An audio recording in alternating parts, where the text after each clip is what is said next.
working with Inay. I mean, she is the Diamond Star for a reason, diba? And I guess really stepping into this whole show with such a powerful cast, talagang kinabahan ako.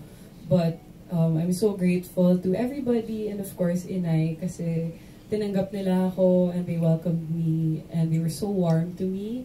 And of course, thank you din kay Direct Jojo and Direct FM kasi talagang inalagaan din po nila ako. So nawala yung kaba? Nawala. At saka si Inay kasi para talaga siyang nanay namin eh. Kaya inalagaan niya rin po talaga kami. So I'm so grateful. Love you, Nay. Thank you. Ayan. JM.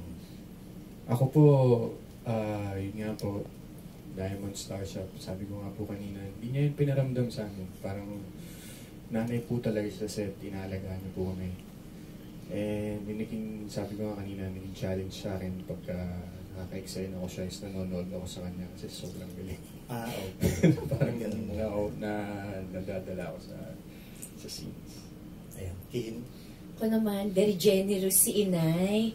Dami niya binibigay sa amin. Lalo na ako kasi magkapaa kami. So, ang dami yung sapatos na mamahalin. Galing kay Inay.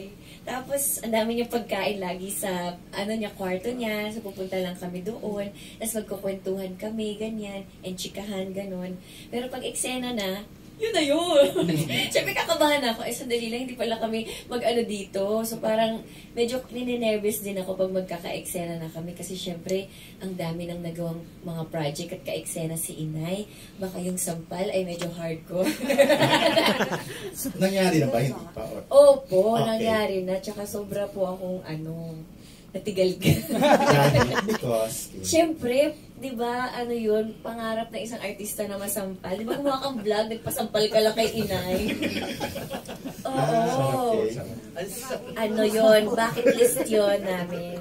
Check na yun. Bucket list check. Ang lala. Pero yun po yung abangan ninyo. Isa din po yun sa mga eksenang dapat niyo pong panoorin dahil baseball. Charot lang. Pero sobra ako nagpapasalamat na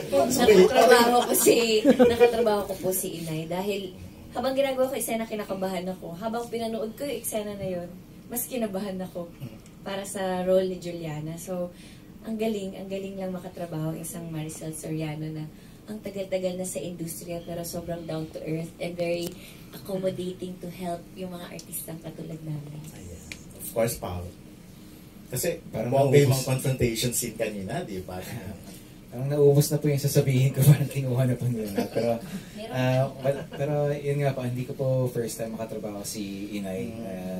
Wala po akong masasabi, kundi napakaraming magagandang salita kay Inay at wala po akong mabibigay sa kanya, kundi napakaraming respeto at paghaman. Okay. Reaction naman. Reaction of course ng Diamond Star. Sabi ko, wala bang cash? Ano kayo dapat nagbibigay sa akin ng cash niya? Puro lang ang salita ang natatanggap ko. Hindi. Love ko sila. Sobra. Sa set, ako ang nag-aalaga. Yung sila lalagyan ko ng pulbos dyan sa likod. Lalagyan mo ng sapin sa likod. Sapin dito sa harap. Diba? Nako, at saka yung mga dalawa kong babae. Yung isa dyan, si Luasa. Oo, baby girl ko yan. Dalawa kaming paisiyan, kaya alam na alam ko. Tapos ang isa naman dyan, tawa ng tawa. Tawa lang ng tawa. Nakakatuwa sila. Masaya ako, kaya looking forward na kung pumunta sa set ng maaga kasi inaantay ko na sila, anong latest? Nahanap na ako ng latest. Anong latest ngayon? Ganon. Ayan. Thank you very much.